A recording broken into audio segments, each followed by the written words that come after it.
성철스미 열반 30주년을 기념해서 백년 불교문화재단과 불교방송이 공동 기획한 정독 선문정로 공부를 함께하고 있는 동의대학교 강경구 교수입니다.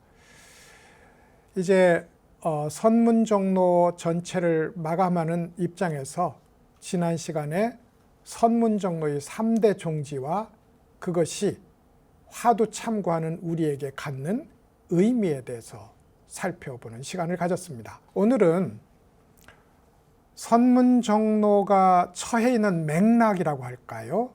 성철스미 전체 법문에서 선문정로가 어느 지점에 위치하고 있는지에 대해서 약간의 종적인 개념으로 살펴보는 시간을 한번 갖도록 하겠습니다. 왜냐하면 선문정로 내에서도 그렇고 대표적인 또 다른 법문인 백일법문과 비교해 볼 때도 그렇고 성철스미 설법은 종종 설법 내부에서 자기 충돌을 하기도 합니다. 그 자기 충돌하는 지점, 그것을 어떻게 봐야 될지, 이 점을 우리가 만약에 이런 종적으로 성철스님이 어떤 지점에 어떤 상황에서 어떤 법문을 했는지를 살펴보지 않으면 이게 퍽 난감한 문제가 될 수도 있습니다. 그런 의미에서 성철스미 전체 법문이 갖고 있는 몇 개의 범주를 나누어서 한번 설명을 살펴보는 시간을 갖도록 하겠습니다. 서로 충돌한다고 했는데 이랬습니다.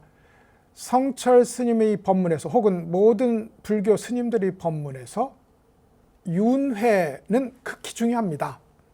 왜냐하면 우리가 다음 생이 없다면 우리의 공부가, 오늘날의 우리 불교의 공부에 대한 자기 신명을 건 이 처절한 공부가 의미가 반감될 수밖에 없어요. 그런 의미에서 불교에서 왜 열심히 수행해야 되느냐? 당연히 우리가 사회생활 하는 것처럼 오늘보다 나은 내일을 위해서 수행을 한다.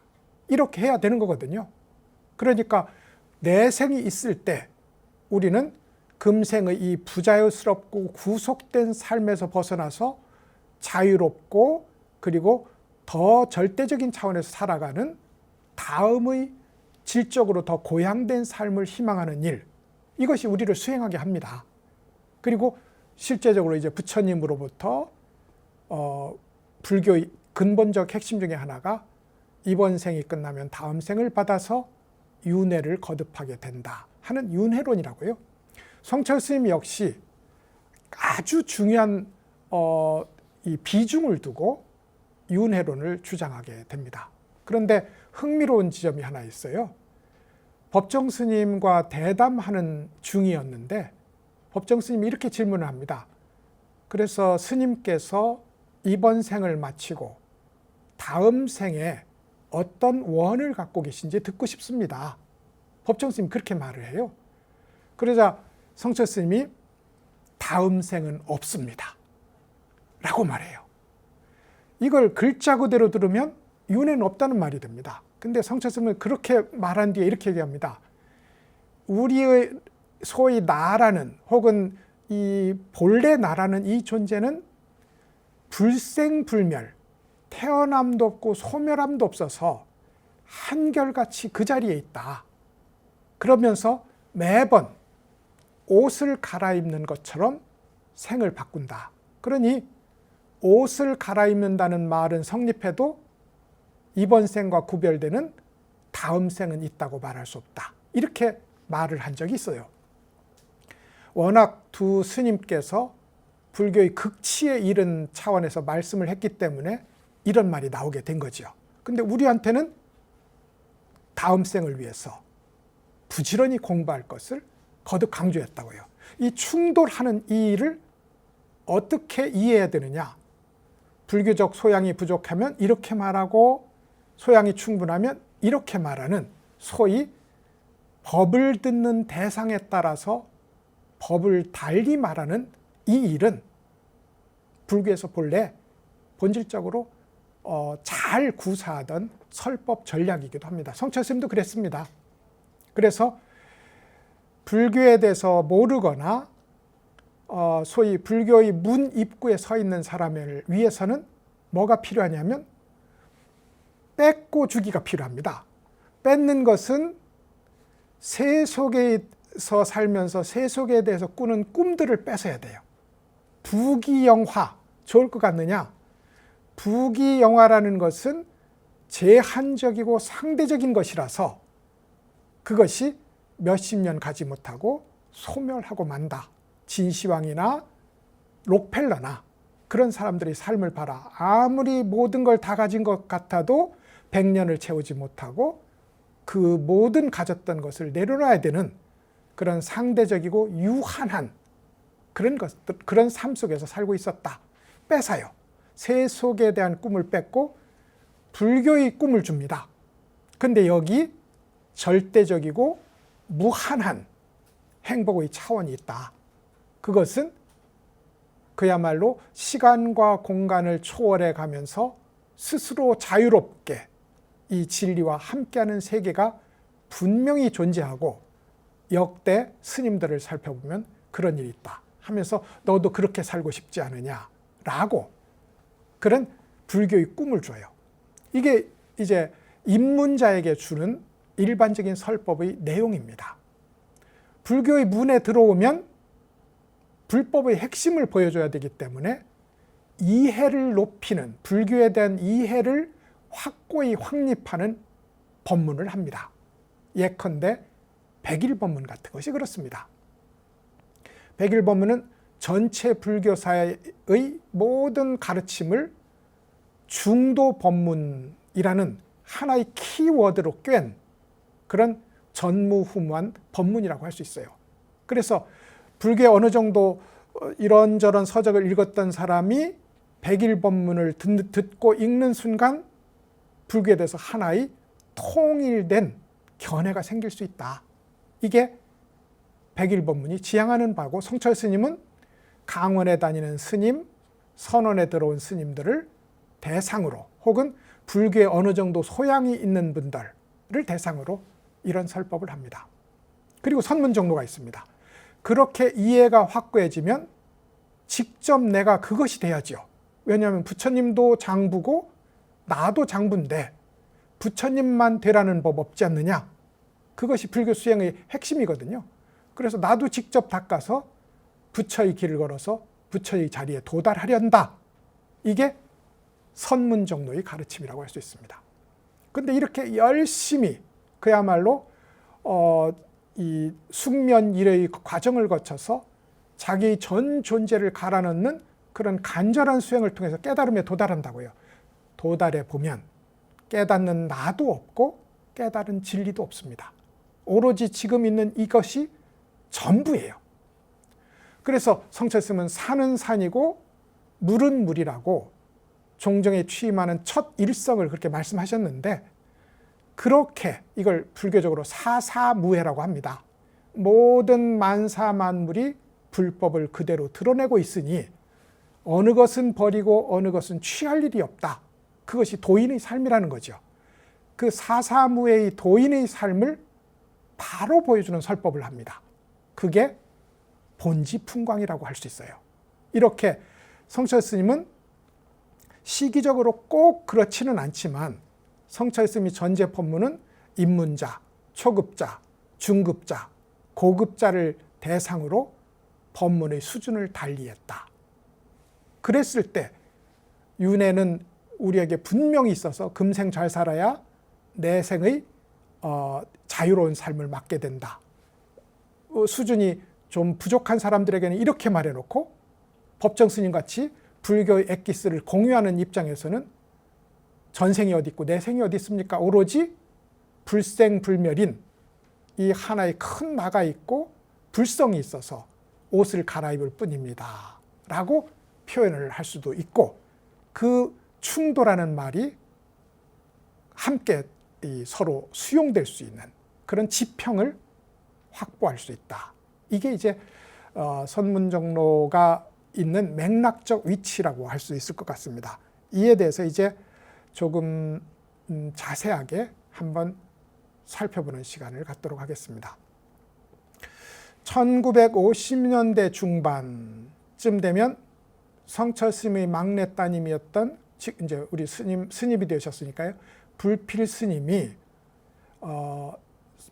처음에 17살 때 성철 스님을 뵙고 소위 지금 말씀드렸던 유한하고 상대적인 세속의 삶과 절대적이고 무한한 행복을 누리는 불교적 삶을 이지 선택력으로 내놓고 넌 어떤 걸 할래?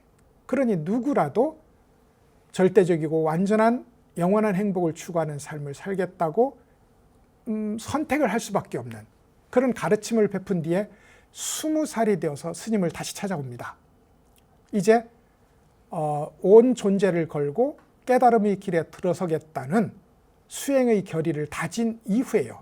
그때 성철 스님이 노트 한 권을 줘요.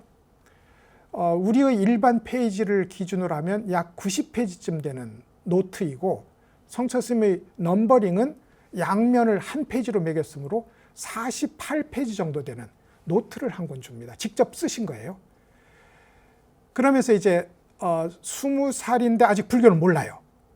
그런데 그 20살인 딸에게 혹은 입문자에게 불교의 엑기스를 보여주기 위해서 어떤 가르침을 넣었을까? 이 노트에 다 들어있다고요. 그게 뭐냐면 제가 잠시 말씀드렸던 세속적 삶의 허망함과 불교적 삶의 영원하고 절대적인 어떤 불교적 삶의 성취에 대한 이야기를 하고 그리고 그 도인들이 되기 위해서 어떤 삶을 살았고 그리고 어떤 공부를 하면 그런 도인들이 되는지에 대한 그야말로 흥미진진하고 사모하는 마음이 저절로 일어나도록 하는 노트를 한 권 줍니다. 그것을 백년암 식구들은 성파리 노트라고 불렀고요. 그 첫 에피소드가 대구 파괴사에서 출몰하던 성파리라는 귀신에 대한 얘기였기 때문에 그렇습니다. 그래서 성파리 노트라고 불렀고 불필 스님은 그것을 불교의 모든 것을 아니다로 끊어나가는 백비 노트라고 불렀습니다. 제가 보기에는 믿음을 일으키는 노트예요. 그래서 저는 기신 노트다, 믿음을 일으키는 노트다라고 의미 규정을 합니다. 이것이 이제 소위 불교의 문턱에 서 있는 사람들에게 성철 스님이 했던 법문의 핵심입니다. 그러다 보니 귀신 얘기도 지나칠 정도로 많이 하고요.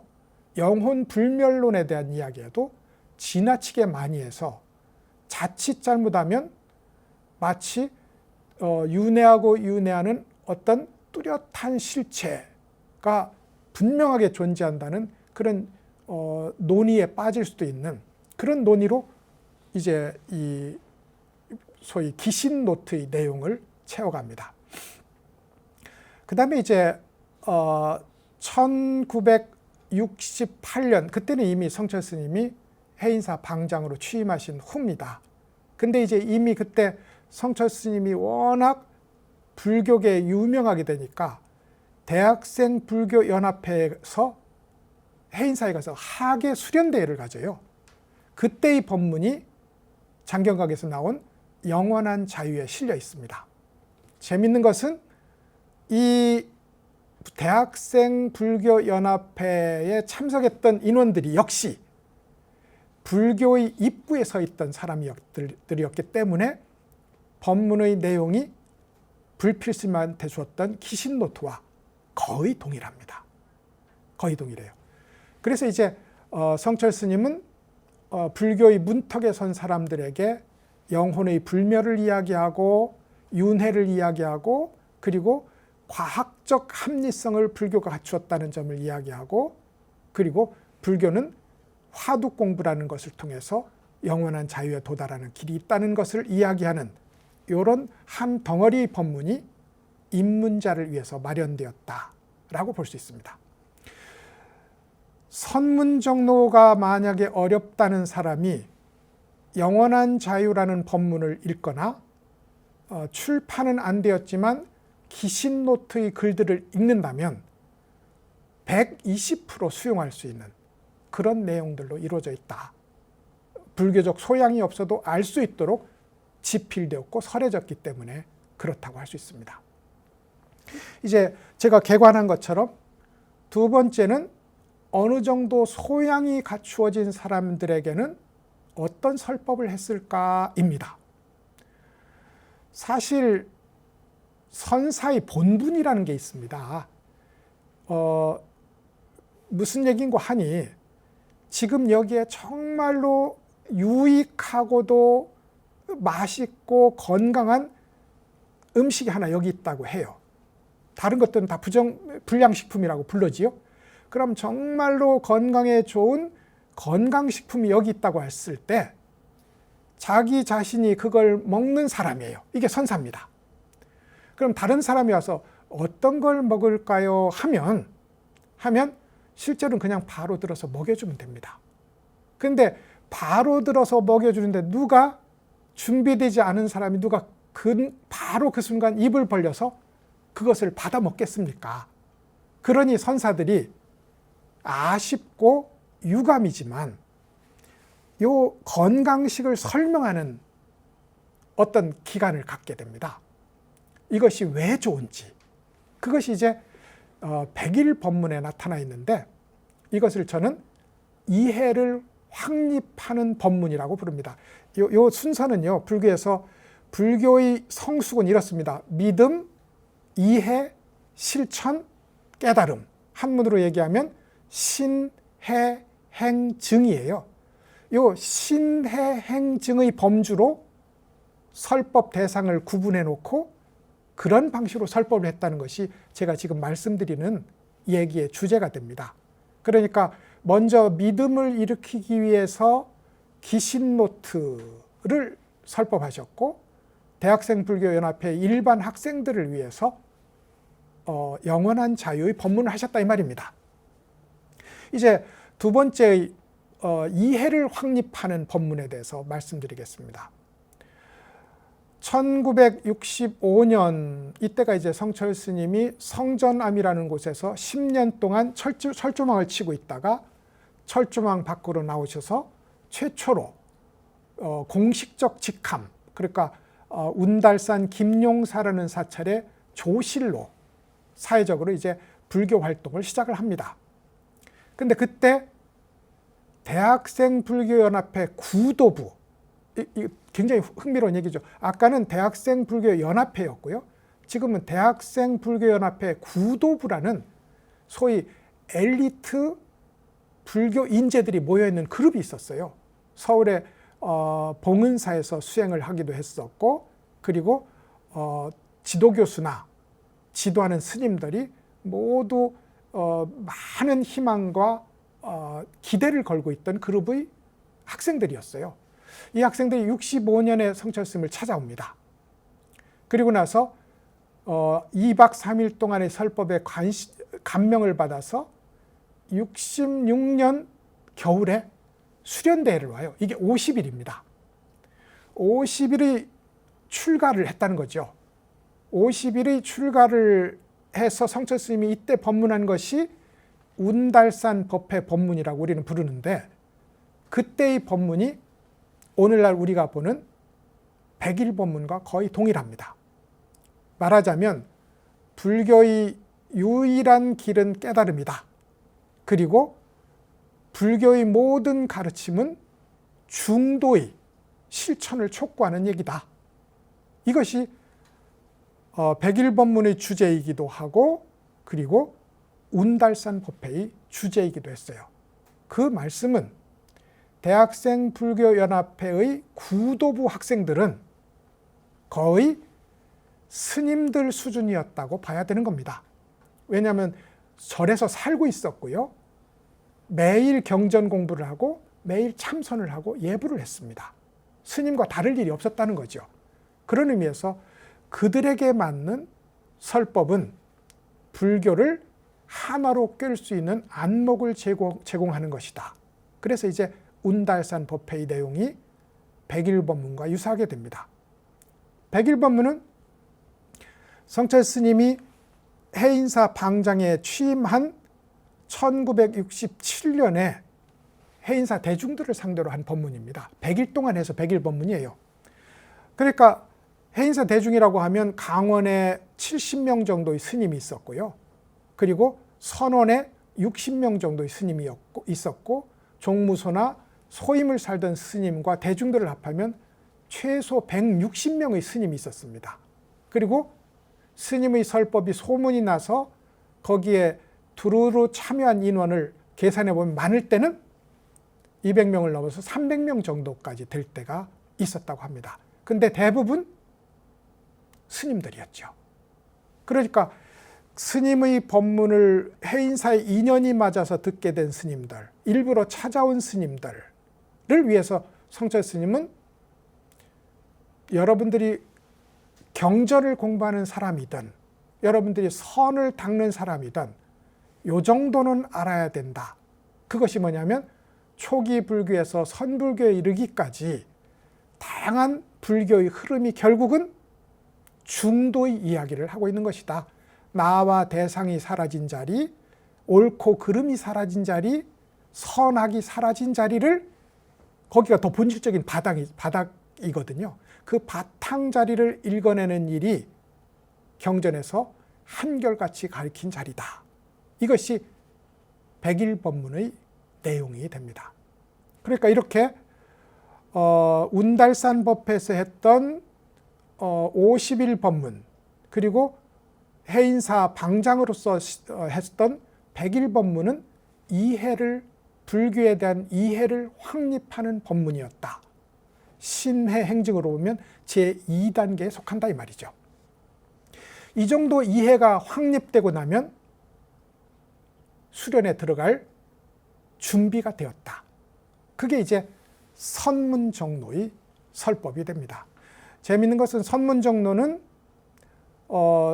성철 스님이 해인사 방장에 취임되고 10여 년 지난 뒤에 1981년이 되면 방장에서 이제 방장직은 유지하시면서 조계종 종정에 추대가 됩니다. 그리고 그해 12월에 선문정로를 발간을 하게 되는데 직접 성철 스님이 쓰신 책은 이게 유일한 겁니다. 나머지는 설법하신 것을 채록을 한 것인데 선문정로는 직접 쓰신 거이기도 합니다. 그런 의미에서 그 중요성은 더한 거죠. 그런데 역시나 선문정로에서는 하나를 빼앗고 하나를 줍니다. 빼앗는 것은 뭐냐면 100일 법문에서 그토록 투철하게 전 불교를 꿰는 것이라고 설명했던 중도에 대한 확고한 지견이 있을 거 아닙니까? 그 중도에 대한 지견, 이렇게 보니 불교가 다 보이는구나 하는 그런 아름아리 차원의 이해를 모두 내려놓기를 요구하는 것이 선문정로의 빼앗기라고 할 수 있습니다. 그러니까 매번 지금 갖고 있는 것을 빼앗아요. 그래서 말씀드린 것처럼 입문자에게는 세속에 대한 꿈을 빼앗고 불교에 대한 꿈을 줍니다. 100일 법문에서는 불교에 대한 꿈, 그건 조금 소위 준거 대상을 세운 일종의 욕망 같은 거거든요. 나도 저런 사람처럼 되고 싶어 라는 거죠. 그걸 빼앗고 불교의 진리가 어떠한 것인지를 알도록 불교의 진리를 내준다고요. 그리고 나서 선문정로에 오면 불교의 진리는 중도다라는 소위 아르마리 차원의 이해를 빼앗고 그것이 일어나기 전의 무심자리를 선물을 합니다. 그게 이목구예요. 그게 삼석은이라고요. 그래서 지금 당장 무심에 들어가는 길이 있다. 그리고 그 무심을 철저하게 실천하다 보면 나에게 본래 갖추어졌던 부처의 깨달음이 완전하게 드러나는 순간이 있다. 그것을 알고 신명을 다 바쳐서 화두참고에 오로지 매진해라. 이게 선문정로의 선물입니다. 그러니까 100일 법문에서 선물했던 불교의 모든 진리는 중도로 꿰을 수 있다 하는 심오하고도 철저한 이해조차 내려놓도록 그것을 빼앗아 버리고 선정을 통해서 부처의 자리에 도달할 수 있다는 화두를 철저하게 닦는 자세를 선물로 준다고요.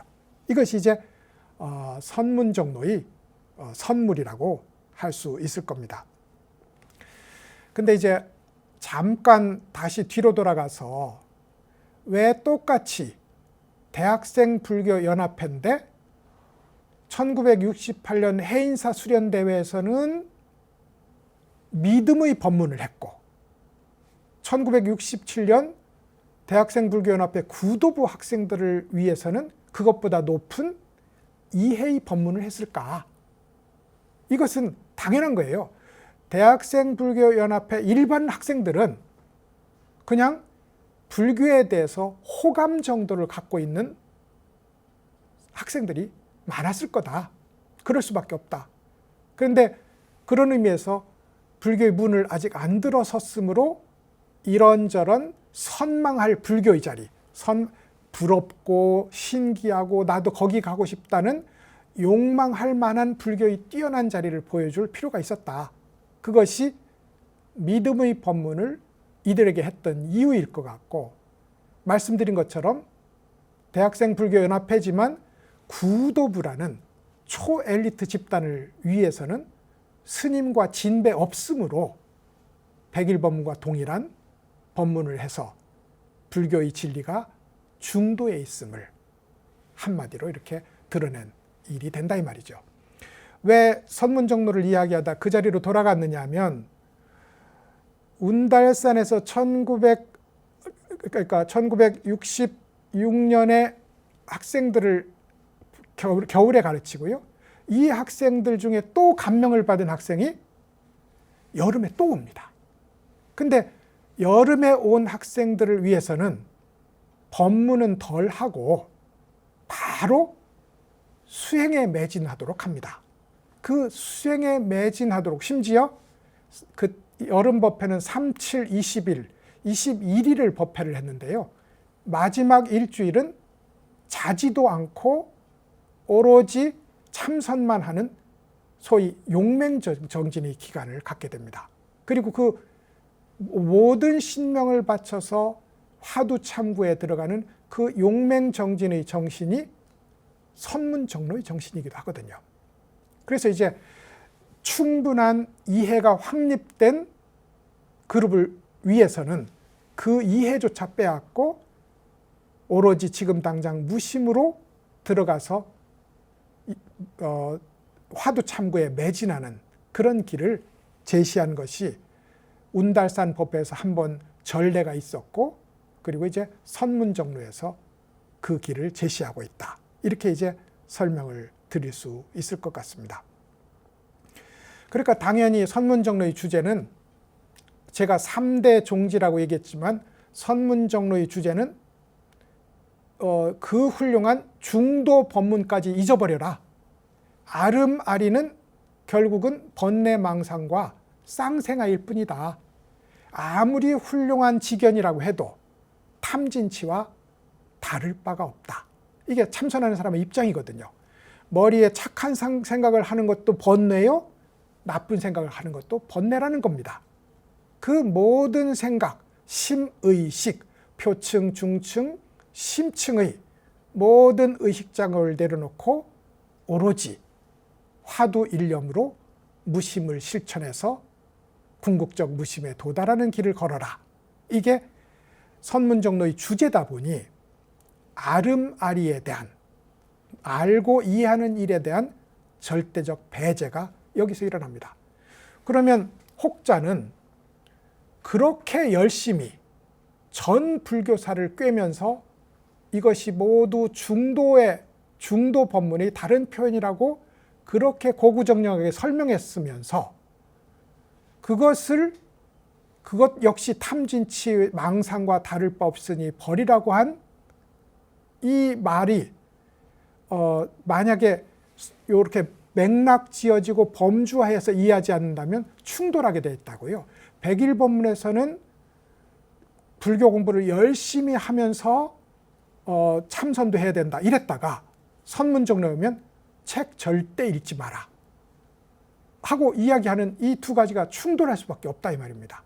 그런데 이렇게 맥락을 나눠보면 이 정도 준비된 사람에게는 이해를 확립하는 법문을 함으로 열심히 경전도 있고 불법에 대한 이해를 높일 필요가 있다 하는 법문이 백일법문에 들어가는 것이고, 그것을 내려놓는 자리에 도달했으므로 글자라고 생긴 것은 경전은 물론이고 신문 쪼가리도 보면 안 된다 하는 입장에서 선문정로의 법문을 실천했다 이 말이죠. 그래서 아름아리, 알고 이해하는 일의 절대적 배제, 이것은 백일법문의 설법과 충돌하지만 범주를 나눠보면 결코 충돌하거나 모순되지 않는다, 이렇게 이해해 주시면 될 것 같아요. 이것이 이제 선문정로의 설법이 될 것 같고요. 제가 이제 이 소위 뺏고 주기라는 방식으로 성철 스님의 소위 4개 범주의 설법을 지금 설명드리고 있습니다. 이것은 임재 스님이 전에 사료관이라는 설법에서 임재 스님이 끝없이 강조했던 얘기이기도 합니다. 뺏고 주는 것이, 물론 이것과 완전히 동일하지 않지만 하나를 주면, 예를 들어 사람 자아에 대한 욕망을 뺏으면 법에 대한 희망을 준다, 이런 방식의 설법 방편이 있었다고요. 그것을 성철 스님은 이렇게 빼앗고 내어주기라는 방식으로 설법을 연결하고 있다, 이렇게 이제 설명을 드린 거죠. 그래서 이제 기신노트와 영원한 자유에서 세속의 꿈을 빼앗고 불교의 꿈을 줬다면, 백일법문과 운달산법회 법문에서는 사람들에 대한 선망을 내려놓고 직접 공부를 하는 요체가 나와 대상을 내려놓은 중도에 있다는 것을 선물을 했고, 그리고 선문정로에서는 모든 불교사를 중도로 꿰는 이 통쾌한 지적 작업을 내려놓고 한 생각도 일어나지 않는 선정을 닦는 길을 제시했다. 이것이 이제 주고 빼앗기의 소위 논리였어요. 운동이었고요. 이제 마지막으로 깨달음을 점검하는 법문이었던 본지풍광이라는 법문을 한번 살펴볼 필요가 있습니다. 제가 선사는 본분사라는 게 있습니다. 말하자면 선사는 영양 있는 건강식품을 스스로 먹는 이이면서 동시에 사람들이 와서 어떻게 하면 될까요 하면 다짜고짜 이런이 폐지하고 그 영양식을 입에 넣어주는 사람이 본분사입니다. 근데 그것이 안 되니 믿음을 일으키기도 하고 이해를 일으키기도 하고 수행 의지와 수행을 안내하기도 합니다. 결국 목적지는 깨달음이죠. 믿음, 이해, 수행이 없이 만약에 깨달음에 도달할 수 있다면 그만큼 좋은 게 없다고요. 그리고 실제로 그런 분들도 있었어요. 그분들은 생내적으로 믿음과 이해와 수행을 갖춘 분이었거나 극히 소박해서 간교한 소위 아르마리의 농간이 못 들어가는 그런 순결한 정신의 소유자였을 수도 있을 겁니다. 그런 사례가 많아요. 마지막 불교의 목적지인, 유일한 목적지인 깨달음에 도달한 자리를 직접 보여주는 법문을 한 것이 본지풍광입니다. 1967년에 방장이 되고 나서 매달 결제 때마다 매달 보름과 소위 말일날 30일날 상당 법문이라는 걸 해요. 모든 방장 스님은 그렇게 정해진 날에 정식으로 대중들을 모아놓고 설법을 하는 것이 중국 총림의 전통이기도 했고 성철 스님이 되살린 법문의 이 소위 모델이기도 했습니다. 이 자리에 올라가서는 요만큼도 소위 성철 스님 용어를 빌자면 선승의 파업계, 선승으로서의 본업에 어긋나는 말을 하지 않고자 했습니다. 그러니까 우리가 들으면 그 알 듯 모를 듯한 신비하고도 이 고개가 갸웃거려지는 그 무수한 선의 이야기들을 성철 스님이 이제 소위 이 선자에 올라가서 말씀을, 법자에 올라가서 그런 설법을 했다는 겁니다. 이것을 모아놓은 것이 본지풍광이에요. 근데 이제 이것을 초기에는 설법을 한 것을 녹음했다가 그것을 성철 스님의 상자이신 원택 스님이 녹취를 합니다. 그리고 녹취를 한 것을 한번 보자고 해서 성철 스님이 보고 나서는 그게 안 되는 거지요. 왜냐하면 성철 스님이 단박에 명확하게 보여주고자 했던 세계가 문자화되면 자꾸 어딘가 훼손되는 거예요. 그래서 성철 스님이 안 되겠다. 오늘부터 내가 직접 구술할 테니 그것을 매일 일정한 시간에 올라와서 받아 써라. 그래가지고 구술하는 것을 받았습니다. 근데 성철 스님의 말씀은 극히 간명하고 짧고 빠릅니다. 그러니까 일반인들이 알아듣기에는 그렇게 구술한 것만 가지고는 어려워요. 그래서 이제 편집과 출판 과정에서 성철 스님이 상당 버벌을 하시면서 이런저런 설명을 가한 부분을 여기에 추가를 합니다. 그리고 일부 소위 옛 공안들에 대한 번역에 어려운 부분이 있으면 기존에 나온 서적을 참고하기도 하고요. 이렇게 해서 나온 것이 이제 본지풍광이라는 책이고, 선문정로가 나왔을 때 법정스님이 가서 스님에게 여쭙습니다. 다음에 책을 출간할 계획이 혹시 있으십니까? 라고 하자, 선문정로는 공부한 사람들을 위해서 한 법문이라면 선사로서의 진짜 법문을 한 내용이 따로 있고 그것을 내년에 출판할 계획에 있습니다. 라고 얘기해요. 그리고 실제로 그 다음 해에 본지풍광이라는 책을 출판을 하게 됩니다.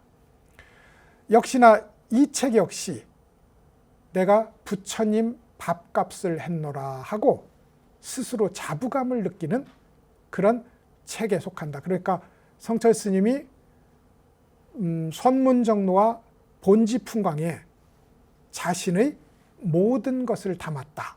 이렇게 설명을 드릴 수도 있을 것 같습니다. 제가 주구빼앗기라고 했지 않습니까? 그러니까 이제 이 선문정로에서는 열심히 공부해서 숙면일여의 과정을 거쳐서 내 명철의 자리에 도달하는 길을 여기다 제시했다. 빼앗은 것은 알고 이해하는 일이고 준 것은 선정이었다 이 말이죠. 근데 깨달음의 자리에 도달해 보면 우주 법계가 이미 선정이고 이미 중생이든 만사만물이든 부처의 법문을 설하고 있는 입장에서 선정도 없고 닦음도 없는 자리가 있다 이 말이죠. 그래서 그 오로지 깨달음일 뿐, 오로지 부처님의 현현일 뿐인 자리를 남김없이 드러낸 이제 본지풍광 역시 선문정로에서 줬던 것을 빼앗고 이제 주고 빼앗을 것이 없는 자리를 제시하는 그런 이제 마지막 설법을 하게 됩니다. 아마도 본지풍광이라는 이 책은 중국으로 보면 벽암록이나 종용록과 같은 그야말로 최고의, 벽암록은 선문의 제1가는 책이라고 부르거든요. 그런 벽암록이나 종용록, 무문광과 같은 그런 최고의 선종서적이라고 본지풍광을 부를 수 있습니다. 그리고 우리같이 이렇게 공부하는 입장에서 보면 오히려 벽암록이나 종용록이나 무문광보다도 본지풍광이 훨씬 더 친절하고 훨씬 더 풍부한 내용으로 이루어져 있는 것을 확인을 할 수가 있습니다. 다만 그것을 우리가 알고 이해하는 차원으로 끌고 와서 설명을 하고자 한다면 그것은 성철 스님의 설법 취지에 정반대로 반하는 일이 될 수 있다. 분명히 제가 생각을 떠나고 말을 떠난 자리, 그 불가사의한 자리가 불교의 도달점이라고 했어요. 그리고 그 불가사의한 자리가 비현실적인 것이 아니라 공부를 해서 도달해 놓고 나 보면 너무나 명확해서 도저히 의심할 수 없는 자리가 있다 이 말입니다. 그 자리에 우리가 도달하지 못했다면 그것을 우리가 아는 차원으로 끌고 내려와서 설명할 것이 아니라 설명하고자 하는 이 소위 의식의 작용을 내려놓고 선문정로의 길을 따라서 그 자리에 도달하고 나면 더 이상 군말의 필요가 없이 본지풍광의 자리가 보여진다. 이것이 본지풍광을 대하는 우리의 입장이 될 수 있습니다.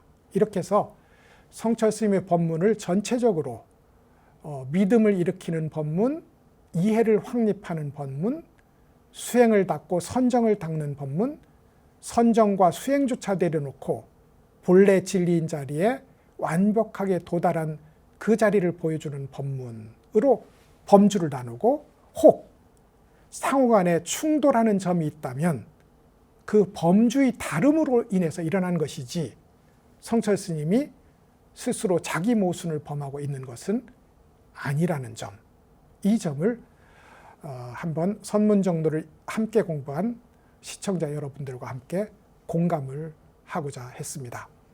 저희 선문정로에 대한 공부, 성철 스님에 대한 공부는 오늘 이 시간으로 모두 마치도록 하겠습니다. 그간에 함께 공부해 주신 여러 시청자 여러분께 감사드리고, 무엇보다도 이것이 믿음의 단계든 이해의 단계든 수행의 단계든 한결같이 우리에게 중요한 것은 하나의 화두를 들고 자기 존재를 거기다 남김없이 던져놓는 그런 투신의 자세가 불교를 믿는 자세가 아닐까 하는 생각을 공유하고 싶습니다. 여러분, 앞으로 화두 참고하는데 큰 마음을 내시고, 그리고 거기에 선문정로, 제가 이렇게 두서없이 썼던 정독 선문정로가 조금이라도 도움이 되었으면 하는 희망을 가져봅니다. 강의 들으신다고 수고 많으셨습니다.